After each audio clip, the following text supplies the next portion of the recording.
He built his bank to serve people with dignity. But when he walked in undercover and found a teller crying at her desk, what he uncovered changed everything. The sleek interior of Summit Bank buzzed with the usual midday rush. Customers stood in line, employees shuffled papers, and the rhythmic clicking of keyboards filled the air. No one paid attention to the older man who walked in wearing a simple blazer and jeans. That was exactly what Daniel Grayson, billionaire CEO of Summit Bank, wanted. For months, he had heard troubling reports. Poor service, employees feeling overworked, managers neglecting their teams. Instead of relying on filtered reports from executives, he decided to see the truth for himself. As he moved through the lobby, observing the staff, his steps halted. Near the teller stations, a young woman sat at her desk, her shoulders shaking. She was crying. Daniel's jaw tightened. No employee in his company should feel this way. He stepped closer, listening as another teller whispered to her, "Claire, just breathe. What happened?" The young woman Claire sniffled, her voice barely above a whisper. "It's Mr. Reynolds. He humiliated me in front of a customer. Again." Daniel's eyes darkened. Reynolds. The branch manager. He had heard complaints about the man before. But now, seeing the result firsthand, that was different. Daniel took a deep breath, steadying himself. He had come undercover to observe. But now, it was time to take action. Daniel clenched his jaw, forcing himself to stay calm. He needed to hear more before making a move. Claire wiped her tears, taking shaky breaths. "I tried my best, but he said I was too slow, right in front of the customer." Her voice broke. Then he laughed and said maybe I should find a job that requires less thinking. Daniel's fists tightened. A manager speaking to an employee like that, inexcusable.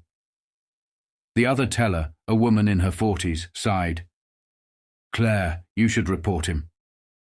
Claire shook her head quickly. "To who? HR? They don't do anything, and if he finds out, he'll make my life even worse." Daniel exhaled slowly. HR ignoring complaints? This was worse than he thought. He glanced toward the manager's office. Through the glass walls, Mr. Reynolds sat comfortably at his desk, sipping coffee, completely unaware that the CEO of the bank was standing in his lobby. Daniel turned back to Claire, his decision made. He stepped forward, clearing his throat. "Excuse me, miss." Claire quickly wiped her face and looked up, startled. "Oh, how can I help you, sir?" Daniel gave her a reassuring nod. "I just had a few questions about your job, about the way employees are treated here." Claire frowned in confusion. "Why?" Daniel glanced at Reynolds' office, then back at her. His voice was calm, but firm. "Because tomorrow, this branch is going to look very different." And with that, he walked straight toward the manager's office, ready to handle things himself. Daniel strode toward Reynolds' office, his calm exterior masking the fury boiling inside him. The manager barely looked up as Daniel stepped inside. "I'm busy," Reynolds muttered, scrolling through his phone. "If you need assistance, go to a teller." Daniel smirked. He had no idea who he was talking to. He pulled out a chair and sat across from the desk.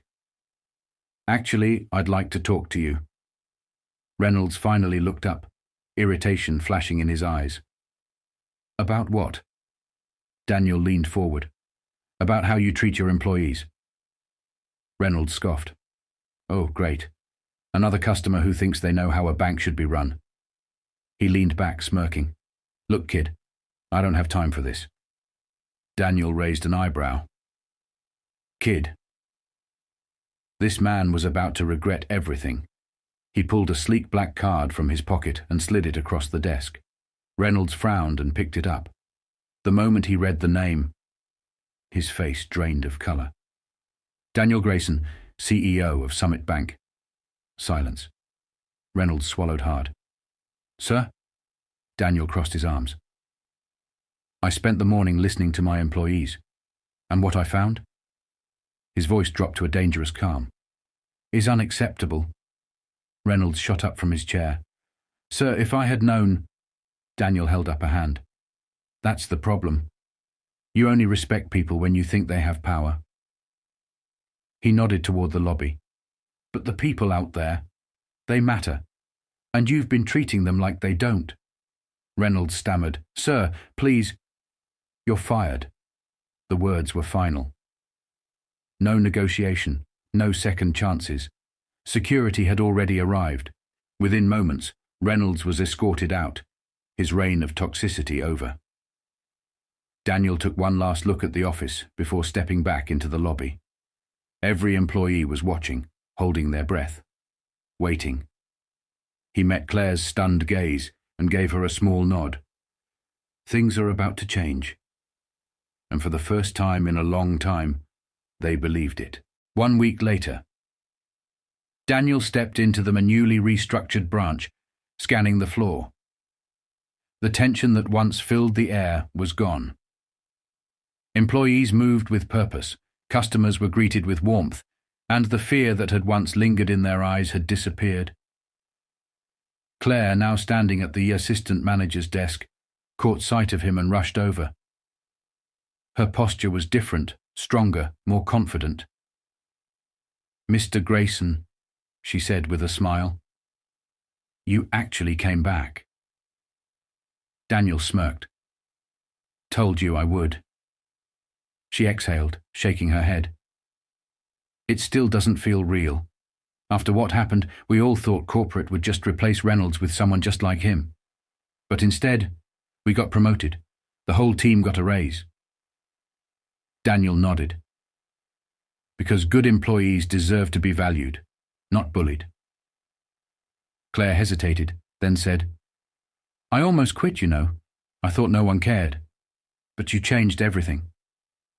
Daniel smiled. No, Claire, you did. You spoke up, I just listened. She swallowed hard, emotion flickering in her eyes. Then, with a deep breath, she stood tall. Well, I won't waste this opportunity. Daniel nodded. Good, because one day I expect to see you running an entire branch. Claire grinned. I'll make sure of it. As Daniel walked out, he glanced back one last time. A week ago, this branch was broken. Now it was thriving. And as long as he was CEO, no employee under his watch would ever feel powerless again. 1 year later, Daniel stepped into Summit Bank's annual Leadership Summit, where the top-performing branch managers were being recognized. The event hall buzzed with energy, a stark contrast to the broken company culture he had uncovered a year ago. As he took his seat, a familiar name was announced over the speakers. And this year's award for outstanding leadership goes to Claire Thompson. Daniel smirked as Claire walked onto the stage, accepting her award with confidence. 1 year ago, she was a struggling teller, ready to quit. Now, she was one of the top branch managers in the entire company. After the ceremony, Claire approached him, holding her award tightly. I still can't believe this. Daniel chuckled. Believe it, you earned it. She took a deep breath. I never thought someone like me could end up here. Daniel met her gaze. That's exactly why I do what I do. She smiled. Thank you, Mr. Grayson, for seeing something in me before I saw it in myself. Daniel nodded. Now, do me a favor. Claire raised an eyebrow. What's that? His smirk widened. When you see someone struggling, someone just like you were, be the one to change their life. Claire's eyes shone with determination. I will. As Daniel watched her walk away, he knew fixing one branch wasn't the goal, changing lives was. and as long as he was CEO, he would never stop.